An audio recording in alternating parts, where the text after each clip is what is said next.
Welcome to the Geobreeze Travel Podcast, a show for anyone wanting to level up their travel hacking lifestyle.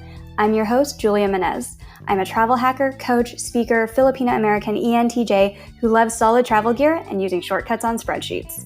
On this show, I'm on a mission to bring you travel hackers from all walks of life to help you level up your travel hacking game. We dive into credit cards, miles, points, strategy, mindset, and the secrets behind how to travel the world for next to no cost. So let's get hacking. They booked a round trip and one way was in business class, but the return flight was an economy, but they were paying the full price in points for business class because that's how it works on a round trip flight. And all they needed to do was book two one ways, one in business and one in economy if business wasn't open, and it would have saved them upwards of 25,000 points. Hello, travel hackers. You just heard a clip from Spencer and Ashley. Spencer and Ashley are rising stars in the world of Canadian rewards travel and have booked numerous first-class trips on points and miles, including a $90,000 trip to Dubai. It doesn't even matter if that's in Canadian or American dollars because it is super impressive either way. In today's episode, Spencer and Ashley share with us some tips for how to take advantage of two-player mode referrals, how they're able to get a ton of points and miles by being Airbnb Superhosts, and some of the key differences between Canadian and American travel hacking programs. Spencer and Ashley also mentioned that one of the key ways they've been able to level up their game so quickly is by connecting with others in the Canadian points and miles community, and I couldn't agree more. The best travel hack is always to make friends with people who can show you even more travel hacks. If you would like to connect with the community at one of the meetups I host for podcast listeners and featured guests like Spencer and Ashley, you can sign up for invites to the next one at geobreezetravel.com/hangouts. And now, on with the show. Hey, Spencer. Hey, Ashley. Welcome to the Geobreeze Travel Podcast. Thank you for having us. Yeah, thank you so much. Happy to be here. I'm so excited to have you guys on because I feel like people, for no good reason, always just ask me, so how does this work in Canada? And I'm not sure why anyone ever expects me to know the answer to that. Whenever anybody asks, I'm just going to refer them to you guys. Perfect. So, tell me a little bit about yourselves. How did you get into the miles and points game? And I guess even before that, what came first? Did you guys meet each other, or did you guys get into points and miles separately, or did one get the other into points and miles? How did that whole background story work? Yeah, so we met over 5 years ago. So we actually knew each other before we got into points and miles. I hadn't really traveled a whole lot. Ashley had. And we decided to take, it was my first big trip down to Vietnam and Thailand. And booking the flights, didn't realize what a 14, 15-hour economy flight was going to be like with layovers. And the second we got on the plane, we had to walk through the nice business class section. And you got to realize that these people can literally lay down, they get blankets, they get all you can eat, all you can drink, and much more comfortable of a flight. So basically the whole way down there, I was just curious saying like the next time we take a trip like this, we're going to fly this way. What I didn't realize is how much money those tickets actually cost. I think I looked up that exact flight and it was like $7,000 or $7,500 just for the one way.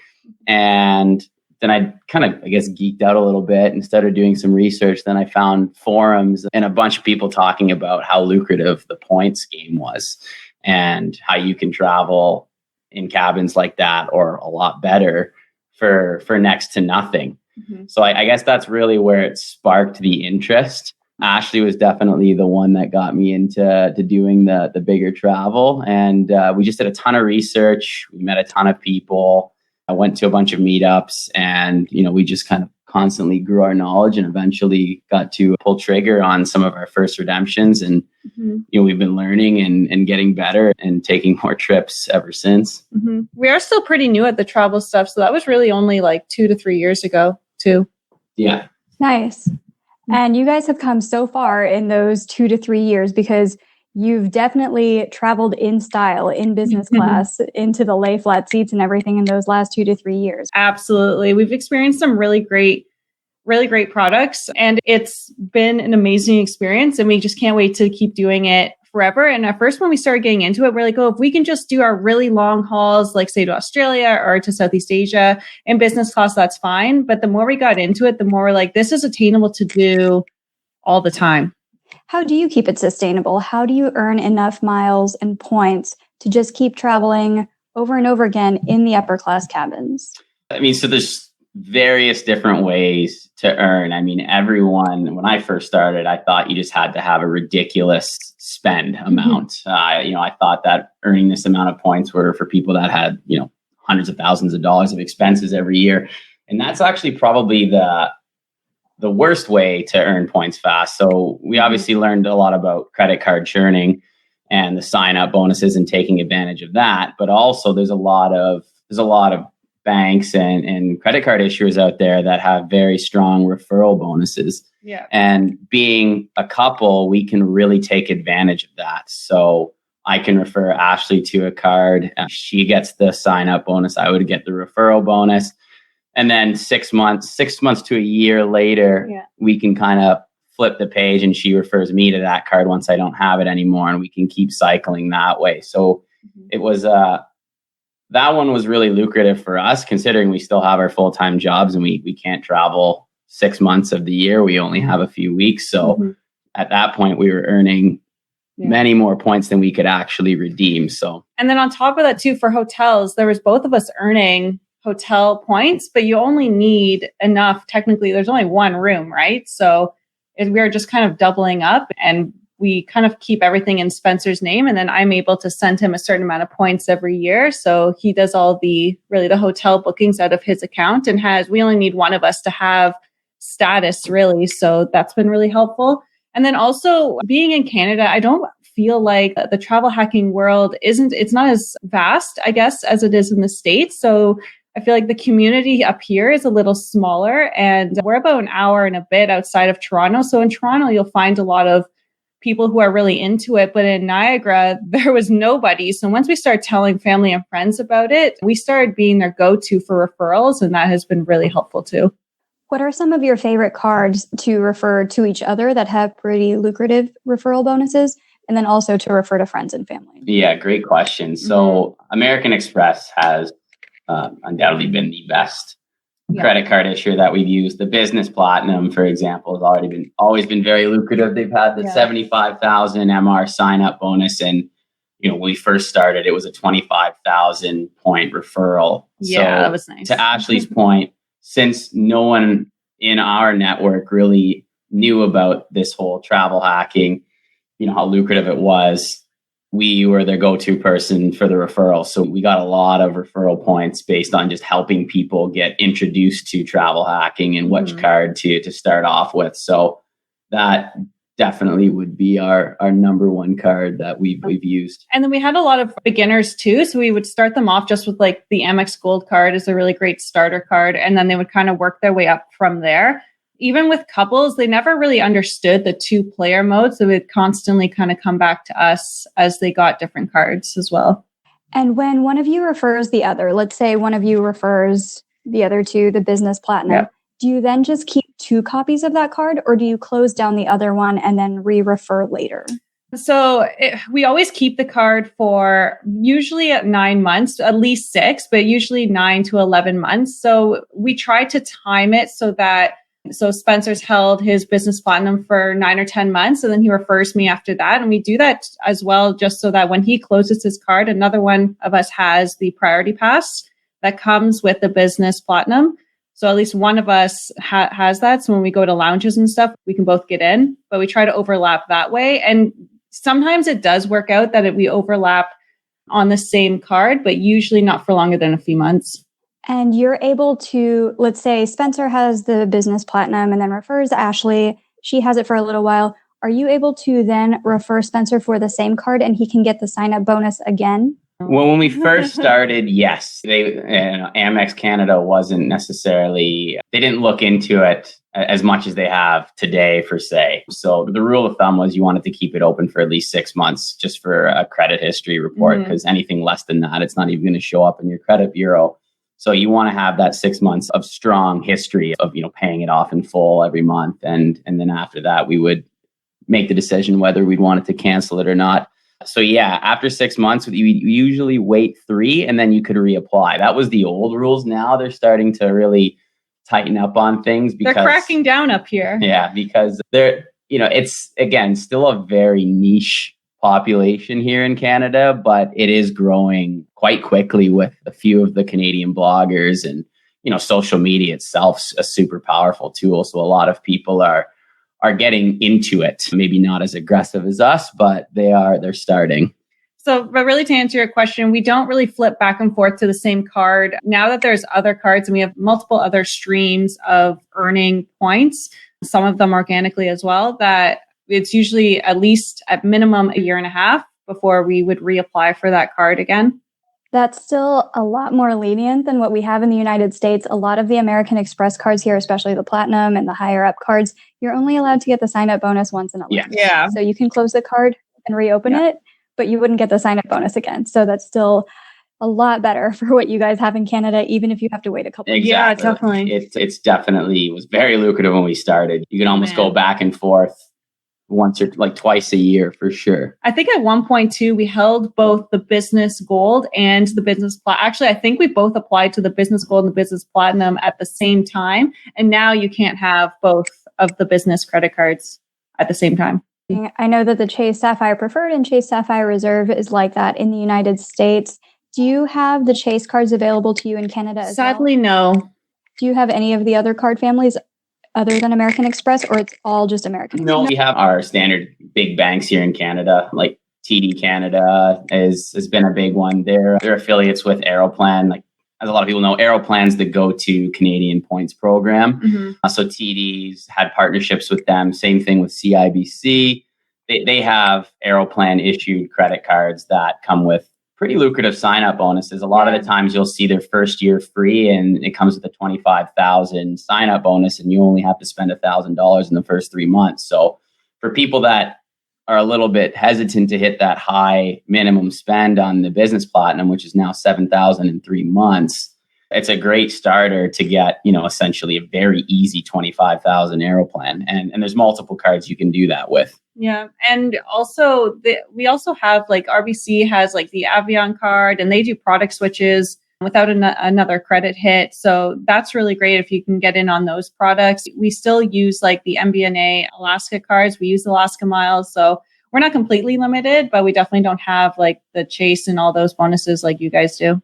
In some ways, that almost helps when you can focus all of your efforts into one points family rather than having your efforts go in 20 different directions. And now you say, okay, I have 3,000 jet points and I have 2,000 Marriott points, and that gets me nothing. Yeah. It's like going to an arcade and having 5 tickets and then realizing that's not going to get you any prizes, and you can't pool the different arcades worth of tickets together to get a big prize. Yeah, absolutely. And don't get me wrong, we are still very diversified in multiple points programs, because as we got more experience into it, we realized certain airlines that we wanted to fly didn't fall under Aeroplan. We wanted to experience Emirates first class. So we needed to find a different point program that worked well with them. We're heavy into the Asia miles as well, because we love to travel there.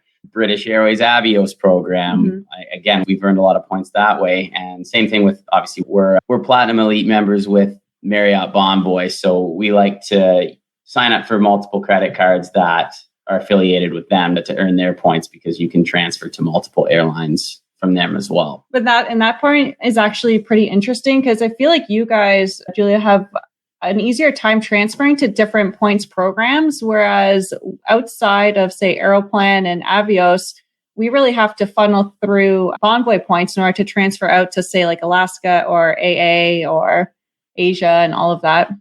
So you guys put a lot of effort into the Marriott Bonvoy cards just through American Express? Correct, yeah. Well, and we also have the Cobalt card and the Business Edge here in Amex. And you can transfer out to Marriott Bonvoy is a really good redemption. I see. And then with Aeroplan, does that mostly transfer to Air Canada, or are there other airlines that you tend to transfer? So Aeroplan is Star Alliance. So it's every single, I guess you could say, airline that's under that. So Air Canada is their main partner. However, we probably redeemed they've been the least amount of our redemptions, because they're partnered with a lot of great airlines. Like Eva Air's got one of the best business classes in the world. Singapore Airlines is another really good one. And now recently Etihad which, we have the first class apartments booked, but sadly they grounded the A380s. So we're stuck in the 777s first class right now for our upcoming trip in Japan. But there are a lot of great partner airlines that come with Air Canada. And with that, they're very low in taxes and fuel surcharges as well. So we've been really taking advantage of that. I've found that whenever I look at Canada flights, the fuel and taxes and surcharges are so much higher than in the United States. I think a lot of people in Canada I've heard will drive from Niagara into Buffalo, New York, fly to Seattle, and then drive up to Vancouver. Is that a thing? I've never done that. I can see that being a thing. We are about Buffalo is really our closest airport. We're 20 minutes from the border. So pending any weird border issues, that's really close. But we find if we go out to say Vancouver, we have no problem redeeming airplane miles for business class out there because that's a 5-ish hour flight for us. So. And also depending on the airline that you're taking. I mean, a lot of the times, when we did our Qatar flight, we had to fly out of Boston. So there's options. So for there, we did drive to Buffalo. Yep. Took a short flight over to Boston, but a lot of the times you can fly from Toronto to Montreal and say Air Canada, and then from there you can go on Swiss Business over to Switzerland and the European area for, again, less fuel surcharges and taxes because you're only taking a very short Air Canada flight. So as long as you get creative and make the biggest leg of your flight with a partner airline that doesn't really carry a ton of fuel surcharges and taxes, that's one way to avoid the hefty fees. And that's all changing, by the way, at the end of this week, Friday, I believe. So there won't be the fuel surcharges anymore is the one main aeroplan change, which is amazing. So we can start flying Air Canada again, based on their dynamic pricing. Excellent.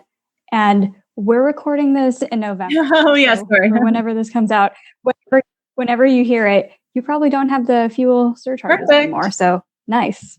So my next question is, as you've been amassing all of these points and miles and travel hacking knowledge, has there ever been a time where you made some mistake along the way that you want to warn listeners and beginners? Hey, kids, don't do this. I would say it's more so before we started really looking into it. I had actually been collecting airplane miles for a while. I really only from one airplane card. I feel like I collected, in the 8 years I was collecting before Spencer, I feel like I only collected, say, maybe 80,000 points. And I had redeemed them for flights to, I believe, to Chicago. And also, I think we've redeemed them for flights to LA, but both in economy. And now looking back, I mean, Buffalo to Chicago can run as low as $150, which makes it a horrible redemption. And I don't think I definitely didn't understand the value of miles back then that we do now. I feel like we've been pretty good, though. What do you think, Spence?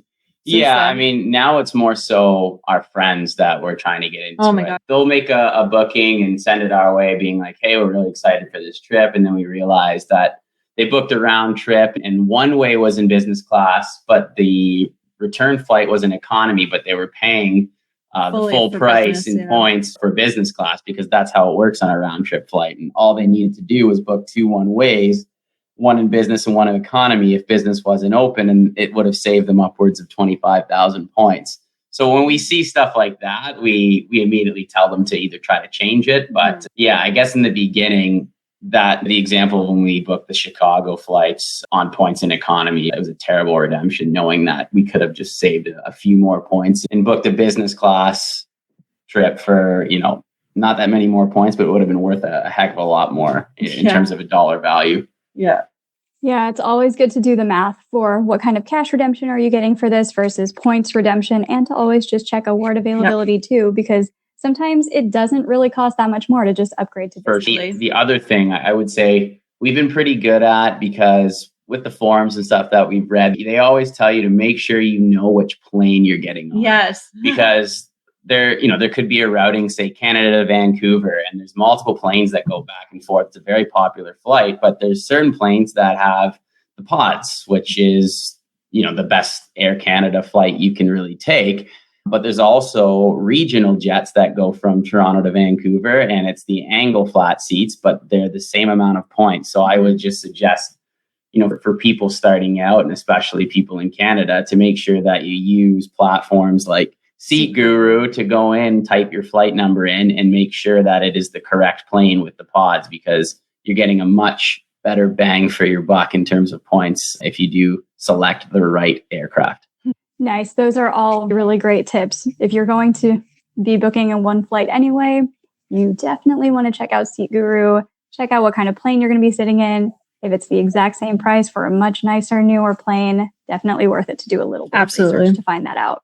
So any other general advice for people just starting out, whether it's from the points and mile side, airline side, finance side, any other mistakes that either you or some friends that you've seen make that you want to warn other people about? I would just say, to keep it simple. Obviously, at the end of the day, you're dealing with a lot of credit issuers and credit cards, and you can start slow, but it doesn't take a long time to earn what you need to go on a trip. I mean, the average person doesn't have the ability to take 4 or 5 trips a year. So they don't need hundreds of thousands of points earned per year.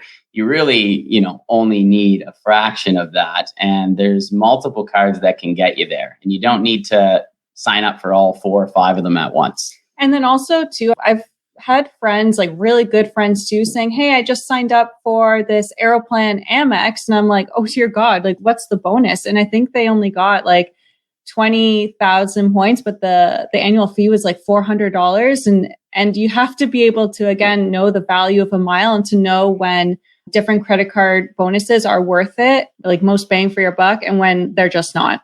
Oh, Excel spreadsheets are our best friends when it comes to this stuff. Yeah. Oh, 20. I know. That makes me sad, especially for a $400 fee. I'm like, you should be getting 60, 80. Absolutely. And this is one of my really good friends too. So I was like, cancel that now. But in fairness, you don't know what you don't know. And it's not their fault. It's just, that's why we're here to help. Yeah, for sure. All right. So that is all such good advice for beginners. And as you move up through the ranks, then you start moving from personal cards into business cards. And I know you guys mentioned the business cards a little bit. What kind of business do you do so that you can get the business So, cards? I mean, when we started, we didn't have a business. So the nice thing about, I don't know if it's any different in the States, but here in Canada, you don't technically need a business to apply for the Business Platinum. You can apply as a sole proprietor and you can start up any business you choose, as long as you meet the minimum income requirements, or at least, the household income, put in that amount of income where it asks. There's a good chance they're going to approve you for it. But we do have a business and we're heavily into the real estate investing. So we buy properties, renovate them, and then rent them out. We have a lot of short-term rentals, and now we're getting more into the commercial residential side in apartment buildings. So we've started to scale up there as well. And we have a property management company with 2 other people. And so we're up to about 8 to 10 clients now. So that's really been growing. Nice. And is this your main source of income, or this is a side gig just for now? We do have other day jobs that keep us busy throughout the week. So sometimes it gets tough to manage, but I feel like both Spencer and I are kind of the type of people that when we don't really have much on our plate, we find more to do. So we do really enjoy being busy. Yeah. I definitely know how that goes. But yeah, managing, that's a huge side gig. If you're renovating houses, how much time do you spend on that each week? Well, I mean, it can range. Our hands ourselves are pretty clean. We do hire out a lot of contractors for that. So we're just more so the project managers. And we've had partnerships as well, which makes life a lot easier. But there's nights where we've been there very late till, 1 or 2 a.m. and it takes up our entire weekends, and essentially every spare second we're either at Home Depot or Lowe's getting materials, or we're at the property meeting contractors. It's never ending, really. But and you miss it when it's not there. So we only renovate for a certain amount of time, and then it's good to go. And we've been doing a lot of short-term rental with them. But right now we don't have the rentals or the renovations we do have are not in the same province as we are. So it's been very difficult to be able to do these things via FaceTime when we're not able to fly out there right now. And we don't really have anything on the go as of right now in our area. What we do, we're shopping. It's a hot market right now. Yeah. And how do you incorporate earning points and miles in with this Great real question. estate side? So we get a lot of our materials from a few of the larger hardware stores around here. So Home Depot is one and Lowe's is another. So Lowe's is our personal favorite because there's an Amex card, the business gold card, where you can choose, I think it's 3 suppliers where you can earn 2 times the points. So we chose Lowe's as that, and we get all the materials from there when we can, because, when you're putting thousands of dollars in lumber or, any type of appliances or things like that, it really adds up, especially when you can have like a 2 times multiplier. Wish it was 5, but we'll take the 2. Yeah. And then we also time new credit card applications around renovations because it's much easier to hit the MSR naturally And when you have spend requirements. Yeah, whenever you have renovations and you're going to make big purchases anyways. Absolutely. This is such good advice too for anybody, even if they're not in the real estate business, but for anybody listening, if you are remodeling a kitchen or a bathroom or something, get some travel hacking cards right before that, because you are going to spend more than $3,000. And after all of this, you might need a vacation. Absolutely. That's the beauty of it, right? Like when you kind of get 2 bonuses from it. When you're renovating a new kitchen, if it's going to cost you $10,000 to $20,000, you might as well get a $15,000 flight out of it. That's how we look at it. Absolutely. Do you also have shopping portals that you can use in order to get even more rewards? Yep, we have Rakuten, Great Canadian Rebates. We use the Aeroplan eStore quite a bit. I find we don't get the same bonuses or the cashback percentages that you guys do at the same time. So maybe we're targeted at different times, but they do tend to cycle. And especially around, say, like Boxing Day or Black Friday and all of that stuff, we definitely go on there and see what we can stack. But there's times where we've gone into Home Depot or Lowe's in person and said, okay, this is what we want, gone home, gone on a shopping portal, and then ordered that exact same item online and used the business gold card so we can stack both the cashback and the 2 times on that card. Yeah. And the Aeroplan eStore has been pretty lucrative, especially in the past. They're partnered with a lot of retailers, Amazon being one, and usually around the holiday timing or Black Friday, or really any major holiday, they have a lot of 5 to 10 times multipliers. So if there's, any Christmas shopping that you need to do, or if you have to, if there's a big purchase, let's say at the Apple store, if you're looking for a new laptop or any office supplies, they have 10 times with Apple a lot. So we really take advantage of that one. And we also do the Airbnbs, right? So we have to furnish the place. So we will purposely wait until the multiplier on Amazon is 5 or 10 times and then buy everything. There are boxes showing up all the time, but we need it anyway. So we just wait until the portal is at 5 to 10 times. Such good advice. If you can just make a wish list for everything that you need and you don't need it immediately, you can say, okay, we can wait a month or a couple months before we go on our shopping spree. And then as soon as Rakuten or there's a special card bonus or anything that says, hey, you can end 10x this month, you just say, I'm ready to go with my list, jump on all of these things, buy tables, chairs, literally lamps, everything. sofa, everything. And you can get it's amazing that way. Yeah, it definitely adds up for sure. And do you pay your contractors and everything? No, so a lot of those are cash. However, we have paid contractors in gift cards from time to time if that works out for them. So to that, we do as well pay some of them, like the projects we're managing out east. They do take credit cards for the renovations. So they have our business Amex on file. So all the renovations have been put on there. So that definitely adds up.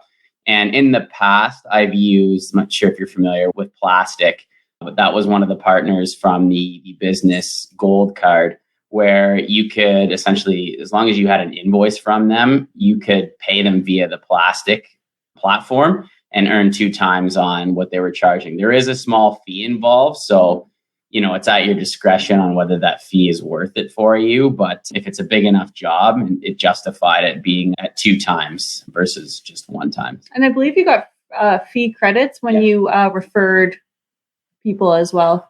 So yeah, that's the second part to it. We referred a bunch of people and got, they called it fee-free dollars. Yeah. So we had a few thousand, I think it was like $4,000 or $5,000 worth of it. So we paid one contractor that I think was one of the painters that came in around $4,000 or $5,000. it cost us nothing, but we ended up netting 10,000 points just for paying them. So again, it's not a huge driver, but it definitely moved the needle a little bit. It was something we've definitely done in the past. Yes, I think it's plastique. I just didn't want to correct him. Okay, so with all of the different points and miles that you guys have racked up through your business and optimizing your daily spend and everything else, what has been your favorite points? I think our favorite has definitely got to be the Qatar Airways. We did the Q Suites from Boston to Doha down to Zanzibar. Well, just the Q Suites was from Boston to Qatar. We got that for 75,000 AA miles each and $20 in taxes? Yeah. Something ridiculous. And even though we've done Emirates first class, which to me is my second favorite redemption, the business class on Qatar was by far my favorite, especially having that double bed right beside each other. That was such a cool experience. Yeah, it's definitely very close to a first class product. I guess you could say it is first class in business. That's the lingo behind it. Yeah. But you're not paying the first class price. I think that whole trip, that Qatar Dubai trip, was definitely our biggest and best redemption so far. I mean, the retail just from hotels and flights alone was over $90,000 total. And I think it cost us, under $1,000 in taxes for all the flights and hotels. Oh, yeah. So when you put that into perspective on how much money we saved and what we got out of it, it was pretty crazy to know that it didn't take that long to earn. And, it's worth quite a bit of money. And I think our best redemption, though, is the Emirates First Class Boomerang that we did for 150,000 Alaska miles. We were able to fly from Dubai to Rome. We were in Rome for about 22 hours, Rome back to Dubai, and then Dubai to Toronto, all in first class, which was amazing. Yeah. Points each? I guess the scoop on that one is for Alaska miles, it's quite expensive to fly Emirates first class, because normally if you were just to fly from, let's say, Dubai to Toronto in first class on Emirates, that is 150,000 one way per person, which is a very high amount considering you could fly Cathay Pacific first for 70,000 one way for a similar flight time. So you're literally paying over double. Where we made it worth our while was, I don't believe it's around anymore, but with Alaska, you can book a free one-way stopover when you do book it. So I guess the trick was for Emirates First was if you picked a city in and around Dubai, or you picked a country around that area within 7 to 8 hour flight time, it had to route back to Dubai before flying to your final destination. So we were looking at all the different destinations and there was plenty. We just really wanted to go to Rome because it gave us our longest layover. Mm-hmm. And we got that whole trip. So 3 different first class flights for 150,000 versus just, it would have been the one if we decided to go from Dubai to Toronto. So we stretched it. Otherwise, it's not the greatest redemption. Yeah. That still sounds like a really good redemption. Did you say how much money? So to give you a breakdown on what we did. So the Boston to Doha Q Suites, that would have been around $10,000 each when we looked it up. And then we went from Doha to Zanzibar. That retailed at about $5,000 each. And then we actually stayed at a few really nice hotels in Dubai. We stayed at the W Dubai, and since we have status with them, we got upgraded to a room that for 2 nights would have cost us around $3,500. Oh, this room was amazing. Yeah, it had its own hot, the room was massive. And we stayed at, I don't know if you've seen the Al Maha Desert Resort in Dubai as well. You get your own infinity pool that backs onto this conservation reserve in the desert. That for 2 nights would have retailed, I think it was around $4,000. And the Emirates first class flights that we just mentioned, the whole, all of those bundled together was just over $91,000 for both of us. Oh my goodness.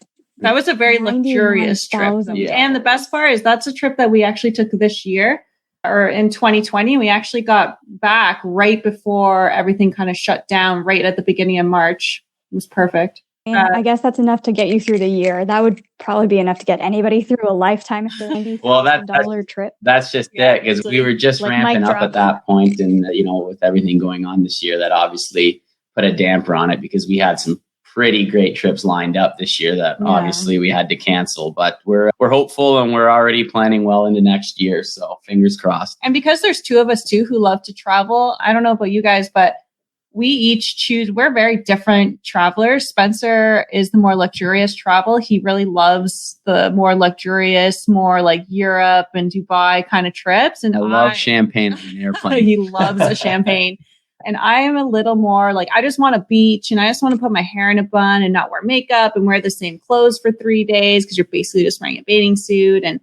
And so places like the Philippines and Thailand and Vietnam, like they're the places that I love. And those are the places that I choose. So each year we each choose where we want to go. So obviously in February of 2020, when we took this awesome trip, it was all Spencer's choosing for the most part. Nice. And so you said you had a whole bunch of other trips lined up. So this $90,000 trip didn't wipe out all of your points. We did. There's like I said, there's multiple ways to earn points here too. I mean, I don't know how much time to get into it, but like manufacturer spending, is there are techniques and there are things available in Canada. Obviously, they're very hush and they're not announced. And again, we're pretty quiet about it too. But if you do your research, there's lots of things out there to earn quite a few points, more than you can spend in a year. Absolutely, we are definitely earning more than we can burn right now. Is it more open for doing manufactured spending in Canada than in the US? I feel like they've cracked down a lot, and some people here have had like banks. It sure does. Yes, it does. So you have to be very careful on how you do it and tread lightly because, I mean, at the end of the day, someone is paying for those points. Yeah. There's nothing really illegal about it. It's just, it's the same thing. Once they find out that you're doing something like that, they're not happy about it and they will shut you down. So there are cases of people, getting banned from, say, Amex or certain banks around here. Mm-hmm. It does happen. So you gotta be careful on how you do it. And obviously, you don't go too overboard with it. And everyone's a different risk taker and everyone has to kind of decide where they want to draw the line. We usually say as a rule, don't mess with the bank that you have like all of your day-to-day banking or like mortgages and stuff like that. That's probably a good rule. Yeah. If you get shut down by a bank that you have as your mortgage bank and everything else, do you guys know what the process is to even get to pay? Oh my God, I wish. I mean, that hasn't happened, knock on wood, to us at this point. But from what we've heard, they will allow you, I believe it was like 30 or 60 days we were hearing, just to move all of your money, any investments and your mortgage. Yeah, they don't steal anything. They just, they give you a grace period to move it out to another bank. We're hearing like at least 5 years before they'll let you even kind of go back. 7 is what we're hearing. Oh yeah. Oh, they kick you out. Yeah. Again, like there was things in the past, well before we got into it, mm-hmm. that set some alarms off, and there were people that they got their relationships ended with the banks. And again, there's a lot of other banks around here, so that's what we, based on our learnings from mm-hmm. other people's experiences, we've made sure to, like Ashley said, not mess with the banks where we have a lot of our mortgages and things like that, because it'll make things a little messy if that does happen.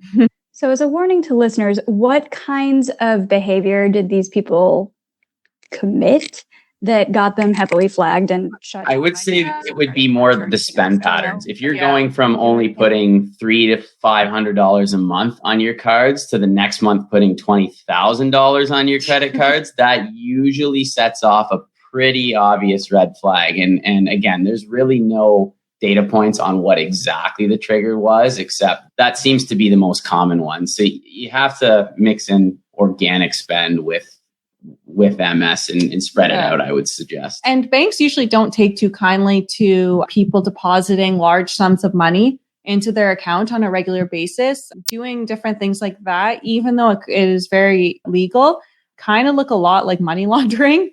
So trying not to put a crazy amount of cash completely into your bank account all the time is probably a good rule too.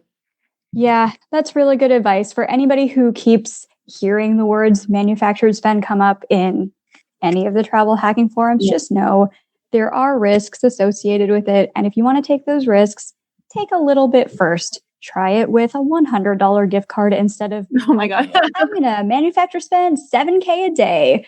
Roll to my bank with a suitcase full of money, make it rain, look like an idiot as I scoop it all back into the suitcase and try to rebundle it. Oh my God, don't do that. Yeah. And on top of that, you kind of ruin it for the rest of the people, because at that point they start looking into everyone, and then there's usually mass shutdowns at that point. Fair enough. All right. And so if you had to summarize all of this travel hacking knowledge that you've amassed from real estate, flying first class, having a $90,000 flight, doing 2-player mode with referrals between both of you guys, and then also all your friends, what would be your one-line piece of advice? So we think where we've learned the most is at the meetups, connecting with people in person or going to virtual meetups. People ask us all the time, how do you learn all this stuff? It is through the people. Travel hacking community is wide and it's amazing. Meet some great people and build relationships, and that's how you're going to grow. Yeah, I mean, it's all trial and error. There's new things popping up every day. So having that large group of connections definitely helps and helps leverage your time and effort. So it's not just one person. I love that. Everybody always says things like, oh, you should either go in really fast or go in kind of slow. But I love the advice of meeting other people who are into this hobby as well and learning from the people who came before you. Because I always say the best hack is just making friends who can tell you about their hack. And speaking of making friends who can tell you about their hacks, can you give out a few travel hacking shout outs to some people whose advice has been really helpful to you in the past? Absolutely. I mean, there's so many, but just to name a few, Ricky from the Prince of Travel, he's got a very popular blog here in Canada, been a reader of that for 2.5, 3 years is the second we basically became interested in this, because he's got a ton of great reviews, a lot of great suggestions, and a lot of really great tips, not just for beginners, but also people that are more advanced as well. So for all readers, was definitely very helpful. And he's actually a cool guy, which really helps. Yeah, he's not just behind the scenes. He's actually a really cool guy in person as well. We also, Jace from The Points Nerd is actually really good too. Great content on his blog. And then, our good friend, Jackie Ma, too. We met him at one of the Points meetups. I believe it was put on by Jace, the Points Nerd, where Ricky, the Prince of Travel, he spoke as well. And so did Jackie. So we connected with him at the end, and, we had a few drinks, and we've been friends ever since. So he's been very helpful in this process. And, we love to work together and kind of run things by him. And we've actually met up with him on a trip in Taipei. So we're hoping to do a few more trips with him. And it would be great to do one with the entire group.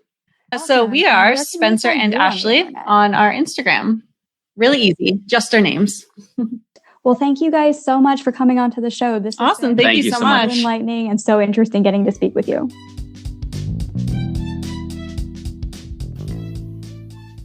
Thank you so much for listening to today's episode of the Geobreeze Travel Podcast. If any of the cards or other tools mentioned on today's call piqued your interest, please use the links in the show notes to apply or to learn more about any of the cards. Commissions earned from these signups help to support the podcast. Additionally, the single best travel hack I can recommend is finding friends who can show you about even more travel hacks, and it would mean the world to me if you could subscribe to this podcast and share it with a friend. And if you would like to meet even more travel hacking friends, come join one of our travel hanging hangouts. We discuss behind the scenes tips, celebrate each other's wins, and mostly just enjoy being around other people who enjoy this hobby just as much as you and I do. If you would like an invite to the next one, just head over to geobreezetravel.com/hangouts and sign up to be on the invite list. See you there, take care, and happy travels.